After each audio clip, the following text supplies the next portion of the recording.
Chapitre 9. Le dernier des Horcruxes. Ce fut Rose qui les réveilla le lendemain, après que Lily, en partant, les ait préservés de la fraîcheur matinale en matérialisant sur eux des couvertures. On dirait un vieux couple, fit remarquer la petite sœur, tirant les deux beaux au bois dormant de leur sommeil. Salut Rose, fit aimablement Harry. Fiche le camp, Stranglo, la salua, non moins aimablement, son frère. La lune était romantique hier soir, insista lourdement Rose. Aucun des garçons ne prit la peine de lui répondre. Harry se leva et se dirigea vers le perron. En entendant pouffer Rose derrière lui, il se rappela que le pyjama qu'il avait emprunté à son double lui dessinait deux énormes yeux sur les fesses, clignant régulièrement de surcroît. Il remonta dignement sa couverture et se dirigea vers la salle de bain. Après que les deux garçons aient pris une douche rapide, ils retrouvèrent James dans la salle à manger et, comme d'habitude, Harry partit avec lui pour la clairière d'entraînement. Quand ils rentrèrent, Lily, Rogue et Dumbledore les attendaient. « Vos contacts, James, ont été à la hauteur, » commença le directeur après que tout le monde se fut rafraîchi. « Une perquisition a eu lieu ce matin au manoir Malfoy et de nombreux objets de magie noire ont pu être saisis. Severus a réussi à avoir la liste des objets confisqués et le journal que nous recherchons est bien compris dans le lot. Nous devrions le récupérer assez facilement. Je vous ai déjà tenu au courant la semaine dernière de ma trouvaille à l'orphelinat de Tom. Dans quelques jours, tous les Horcruxes existants dans notre monde seront entre nos mains. Il est temps de passer à la dernière partie du programme, à savoir la désactivation des objets. Nous avons 3 rituels susceptibles de marcher, Continua Rogue. Le seul problème, c'est qu'ils ne sont pas à la portée de tout le monde. Il faut une certaine expérience pour les mener à bien, et, sans vouloir vous offenser, jeune Potter, je ne vous estime pas capable de les assimiler en moins d'1 an, et encore. Non, pensa Harry. Hors de question que je reste ici aussi longtemps, pas alors que je ne sais même pas ce qui se passe chez moi. Harry est bien plus doué que beaucoup de garçons de son âge en défense, protesta James. Ne te crois pas perpétuellement supérieur aux autres, ajouta-t-il un peu agressivement. La question n'est pas là, intervint Lily. Ce sont des opérations dangereuses et, même s'il est particulièrement doué, Harry n'a même pas passé ses aspics. Harry songea qu'il connaissait des élèves assez doués pour connaître des sortilèges du niveau des aspics sans même avoir passé leur buse. Cela lui fit penser qu'il n'était pas obligé de réaliser le rituel lui-même. Est-ce qu'un briseur de sorts travaillant chez Gringotts depuis plusieurs années pourrait apprendre si je lui expliquais comment s'y prendre ? Demanda-t-il. À qui pensez-vous ? S'enquit Dumbledore. À Bill Weasley. Le vieux sorcier réfléchit un instant. C'est un jeune homme brillant, approuva-t-il en souriant. Oui, Harry, excellente idée de vous faire aider par un professionnel. Enfin, protesta Rogue, ce genre de rituel ne s'apprend pas comme ça. Supposez que Petit Potter en oublie un bout, je ne donne pas cher du rouquin. James devint écarlate et s'apprêtait à répondre vertement, mais Lily lui posa une main sur le bras pour le calmer et répliqua tranquillement. Nous indiquerons à Harry d'où viennent nos sources, et Bill Weasley y recherchera directement la marche à suivre. La formation dispensée par les gobelins à leurs employés est très complète, ce sera parfait. Eh bien, voici un problème de réglé, se félicita Dumbledore. Second point, comment approcher un des traqueurs, car vous en avez besoin d'un pour compléter le rituel, n'est-ce pas ? Tout à fait, confirma Rogue. Nous allons être obligés d'aller à Azkaban, soupira Lily. C'est l'endroit où ils sont le plus encadrés, donc le moins dangereux pour nous. Harry allait signaler que chez lui ce serait plus délicat car les détraqueurs avaient déserté la prison, mais le fil de ses pensées fut rompu par l'inquiétude perçant dans la voix de James. « C'est toi qui vas y aller ?» demanda-t-il à sa femme. « Moi et Severus, oui. Mais nous avons tous les deux de bons patronus, ne t'inquiète pas. » Parallèlement, continua Dumbledore, qui semblait considérer le second point comme réglé, j'emmènerai notre jeune Harry dans tous les endroits où j'ai découvert les Horcruxes qui lui manquent, et je lui indiquerai comment les récupérer. Là encore, précisa-t-il, vous pourrez vous faire aider par vos amis quand vous serez de retour chez vous. Harry fit signe qu'il avait compris. La prochaine fois que nous nous verrons, termina le directeur, j'amènerai tous les Horcruxes pour que vous les fixiez dans votre mémoire et soyez capable de les identifier sans peine. Parfait, dit Harry, tentant de ne pas montrer combien il se sentait à la fois effrayé et excité en sentant son séjour dans ce monde tirer à sa fin.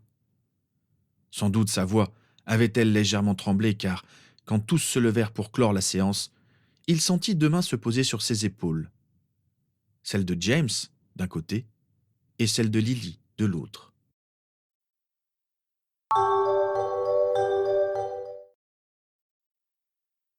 La semaine suivante changea un peu les habitudes de Harry.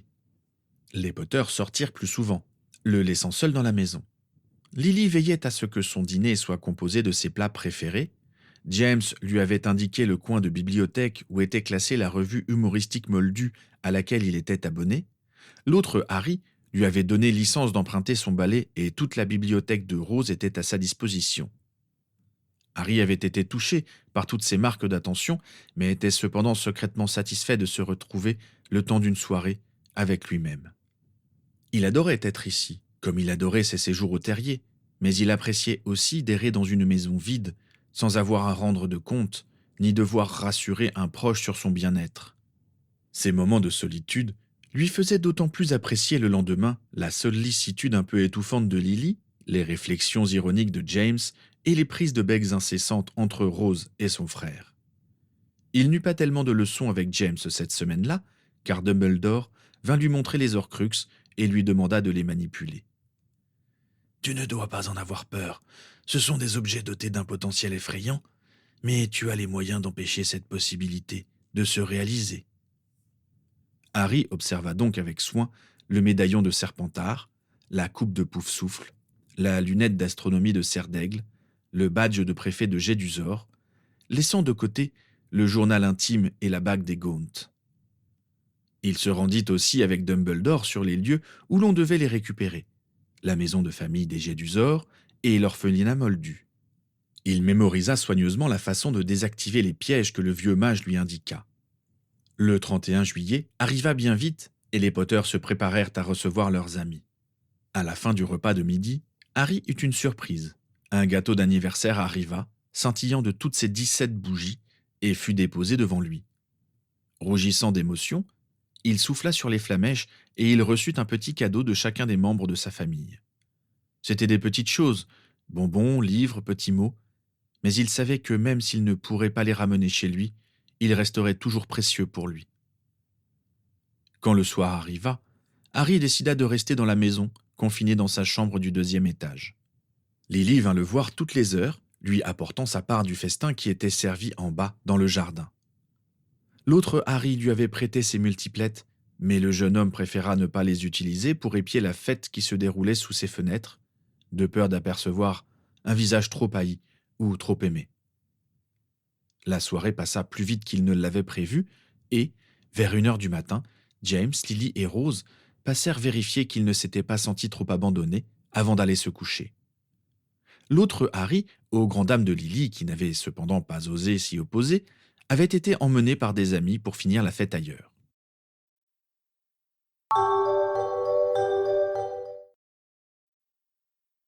Le lendemain matin, Lily était déjà partie quand James, Rose et Harry se retrouvèrent en milieu de matinée devant les reliefs du repas de fête.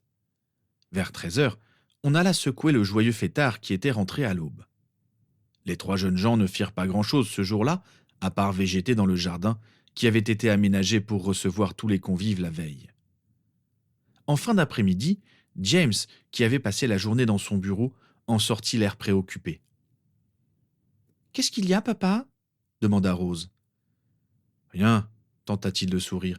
Votre mère est un peu en retard, c'est tout. »« Elle rentre rarement avant le dîner, » fit remarquer sa fille. James ne répondit pas, et Harry commença à soupçonner qu'il leur cachait quelque chose.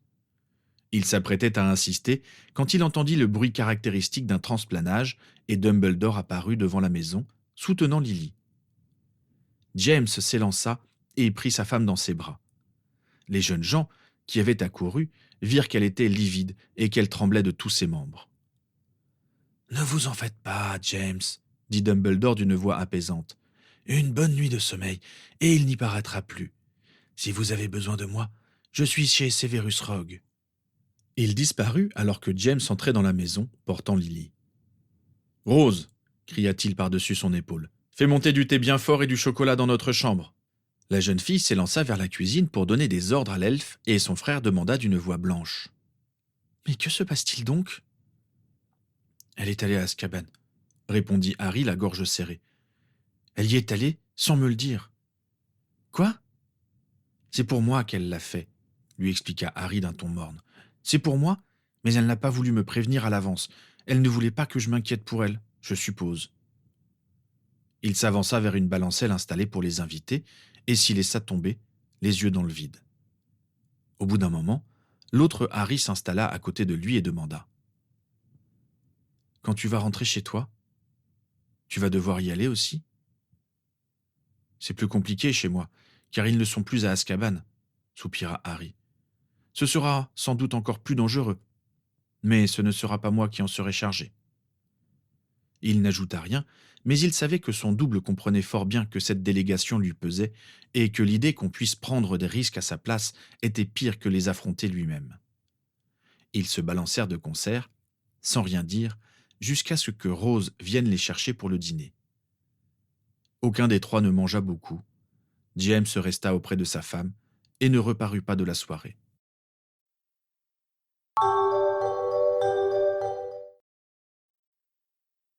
Lily était manifestement remise de ses émotions le lendemain matin, quand elle les accueillit avec bonne humeur pour le petit déjeuner. Dès que Harry eut fini, elle l'entraîna dans son bureau et lui confia qu'à première vue, un des rituels avait parfaitement bien marché. Aujourd'hui, Severus devait effectuer des examens complémentaires, mais ils étaient déjà pratiquement sûrs que les Horcruxes avaient été désactivés.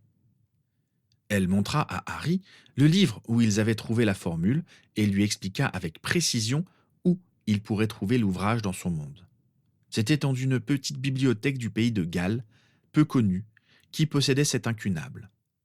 Elle aida ensuite Harry à mémoriser toutes les étapes du cérémonial pour qu'il puisse transmettre directement les informations à Bill si ce dernier n'arrivait pas à mettre la main sur le livre.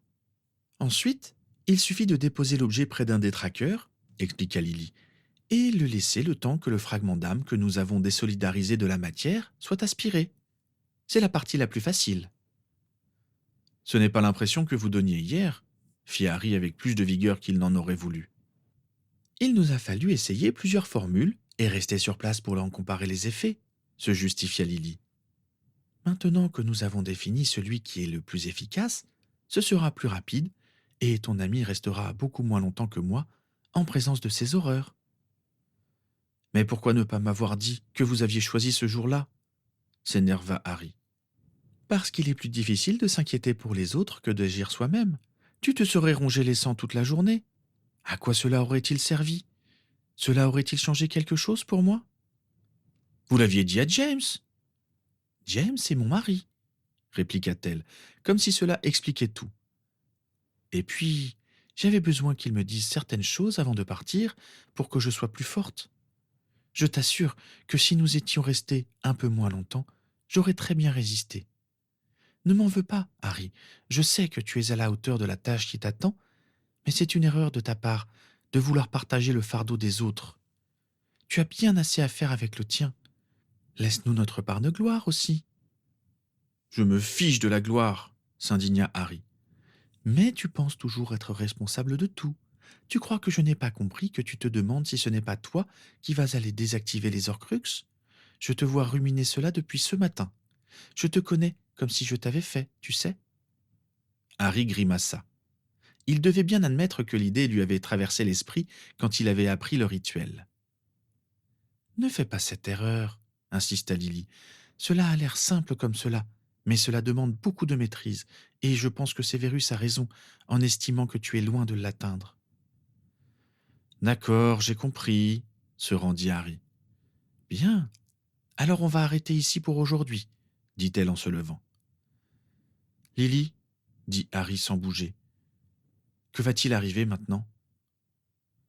Je pense, dit-elle en se rasseyant, que nous allons laisser à Severus le temps de faire ses derniers contrôles. Ensuite, je suppose que le professeur Dumbledore tentera de persuader le château de te renvoyer chez toi. Mais, si cela n'arrive pas, connais-tu les termes de la prophétie ici ? Non, avoua Harry, qui se rappela vaguement que Dumbledore en avait parlé quand il était venu ramener l'autre Harry. Elle dit « Celui qui a le pouvoir de vaincre le Seigneur des Ténèbres viendra. Il naîtra de ceux qui l'ont par 3 fois défié, et il sera né lorsque mourra le 7e mois. Et le Seigneur des Ténèbres le marquera comme son égal, mais il aura un pouvoir que le Seigneur des Ténèbres ignore. Et l'un devra mourir de la main de l'autre, car aucun d'eux ne peut vivre tant que l'autre survit. Celui qui détient le pouvoir de vaincre le Seigneur des Ténèbres viendra lorsque le moment sera venu. » Elle est presque identique à la mienne, sauf qu'elle parle de celui qui viendra, en plus de celui qui naîtra. Et elle indique ta venue. Nous avons cru que c'était notre Harry qui était concerné, avant de conclure que la prophétie était fausse quand notre tu-sais-qui est mort. En fait, elle parlait de toi, de ta naissance et de ta venue. C'était incompréhensible pour nous avant de te connaître, mais maintenant, c'est limpide. Tu es né, tu es venu, et il est probable que tu repartes. Sinon, ton Seigneur des Ténèbres n'aurait rien à craindre de toi. Mais Dumbledore pense que c'est nous-mêmes qui donnons corps aux prophéties. C'est vrai. Moi, le professeur Dumbledore et Severus Rogue tentons d'y donner corps. Nous avons confiance en toi. C'est plus de confiance que je ne m'en accorde à moi-même. Ça, Harry, sourit Lily, c'est le privilège de l'amour. Harry rosit, touché par cette phrase, tout en doutant fortement que Rogue l'aime beaucoup. Lily ne le laissa pas développer son idée. « Allez, viens, on a mérité quelques petites vacances maintenant. Si on faisait un pique-nique ?»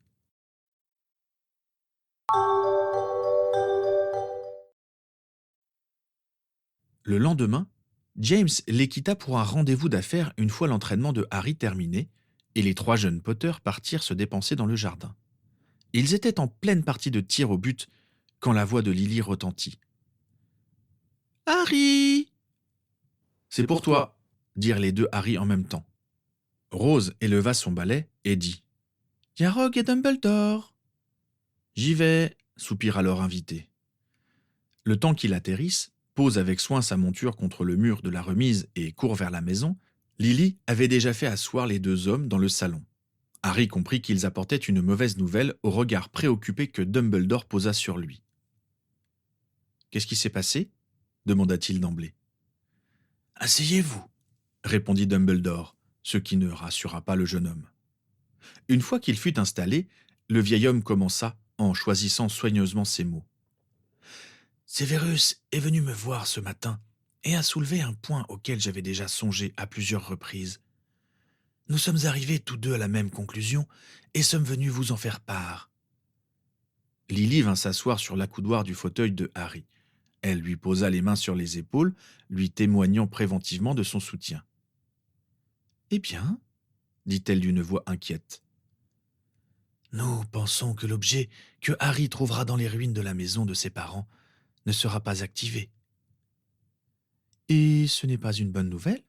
demanda Lily. « Non, car un Horcrux a tout de même été créé, » soupira Dumbledore. « En fait... » Il s'interrompit comme s'il cherchait la terminologie adéquate. « Dites ce que vous avez à dire et qu'on en finisse, » l'enjoignit sèchement Lily. « Nous pensons que la création du Horcrux a échappé à Voldemort, » finit par révéler Dumbledore.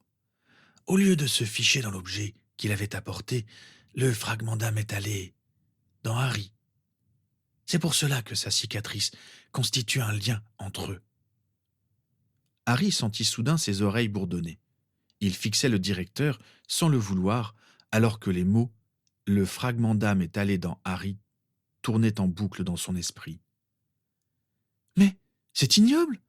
Il faut absolument le détruire !» s'exclama Lily horrifiée. « Que proposes-tu » demanda abruptement Rogue. « Un baiser du détraqueur ? Ce serait une solution radicale, mais elle présente quelques petits inconvénients. » persifla-t-il. Harry, toujours sous le choc de la révélation, ne sentit pas sa mère se lever et eut à peine conscience qu'elle marchait sur Rogue et lui appliquait une gifle retentissante. « Je ne te permets pas de parler ainsi quand la vie d'un de mes enfants est en jeu !» lui intima sourdement Lily. « Déteste James si cela te chante, mais laisse mes enfants en dehors de tout ça, compris ?» « Lily !» intervint Dumbledore en la prenant à bras le corps pour la retenir. « Calmez-vous et laisse... »« Que lui et ses sarcasmes à deux noises fichent le camp de ma maison !» hurla-t-elle sans tenir compte de l'interruption du vieux sorcier. Rogue haussa les épaules et sortit de la pièce, la figure impénétrable, mais la marque de la main de Lily ressortant cramoisie sur sa pâleur naturelle. « Vous savez bien qu'il n'en pensait pas un mot, » plaida le directeur. Lily, toujours hors d'elle, asséna. « Quand on n'a aucune sensibilité, on reste chez soi. »« Lily, je sais que c'est dur à entendre, cependant, ce n'est pas aussi catastrophique que vous semblez le penser. » Lily se dégagea de l'étreinte de Dumbledore et le toisa d'un air mauvais, le sommant silencieusement de s'expliquer. « Ce que vous ne m'avez pas laissé le temps de dire, reprit doucement le vieil homme, c'est que Voldemort ne pourra pas pleinement utiliser cet Horcrux. Il n'est donc pas indispensable de le détruire. » Lily le fixa plusieurs secondes, comme si elle n'arrivait pas à saisir le sens des paroles qui venaient d'être prononcées. Puis elle vacilla. Le directeur la saisit de nouveau et l'escorta jusqu'au canapé. Il l'aida à s'asseoir, puis se tourna vers Harry. « Tu as compris ce que je viens de dire, mon garçon ?» Harry secoua négativement la tête. « J'ai cru comprendre que lorsqu'il avait essayé de te posséder, après ton combat au ministère, Voldemort n'avait pu maintenir son emprise sur toi. C'est bien ça ?» Harry ne réagit pas. Dumbledore s'accroupit devant lui pour que ses yeux soient au niveau de ceux de Harry. « C'était trop douloureux pour lui, car tu étais empli d'amour, Harry, » continua-t-il. « Et tant que tu aimeras les tiens, martela l'homme, tant que ton cœur sera rempli de sentiments pour les autres, Voldemort n'aura pas sur l'Horcrux enchâssé en toi le pouvoir qu'il a sur les autres. Il te faudra rester vigilant, plus qu'un autre, te méfier des tentations, des facilités, des compromissions avec la morale. Mais tant que tu resteras ce que tu es aujourd'hui, Voldemort ne pourra pas revenir comme il l'a fait. » Lily se leva et s'agenouilla aux côtés de Dumbledore, devant Harry, dont elle saisit les mains. « Courage, mon chéri, » lui dit-elle doucement. « Nous trouverons une solution. Nous sommes avec toi. » « La meilleure solution est bien entendu de condamner ton Voldemort au baiser du détraqueur, comme nous l'avons fait ici, » reprit le vieux sorcier. « C'est le meilleur moyen pour chasser son âme de notre monde. Mais il te suffira d'avoir détruit tous les autres objets pour avoir l'assurance qu'il ne retrouvera pas un corps ni ses pouvoirs sans ton accord. Tu seras toujours le maître de tes choix, Harry. » Harry avait l'impression d'être pris dans une gangue de glace. Il ne sentait plus rien, entendait à peine les paroles prononcées devant lui. Il revivait son immersion dans le serpent Nagini quand il était en train de blesser Monsieur Weasley. Il entendait Maugrey se demander s'il était possédé. Il avait deviné la vérité, finalement, car l'âme de Harry était irrémédiablement souillée. Il revit aussi l'oncle Vernon, assuré que son neveu était intrinsèquement mauvais. S'il savait comme il avait raison. La vérité sort de la bouche des moldus. Il sentit qu'on pressait une coupe glacée contre ses lèvres. Il voulut détourner la tête, mais une pression, douce et ferme, l'en empêcha. Alors, il avala la potion douceâtre, s'étrangla, reprit son souffle et, sous les encouragements patients de sa mère, but de nouveau. Quand la coupe fut vide, il sombra dans un profond sommeil.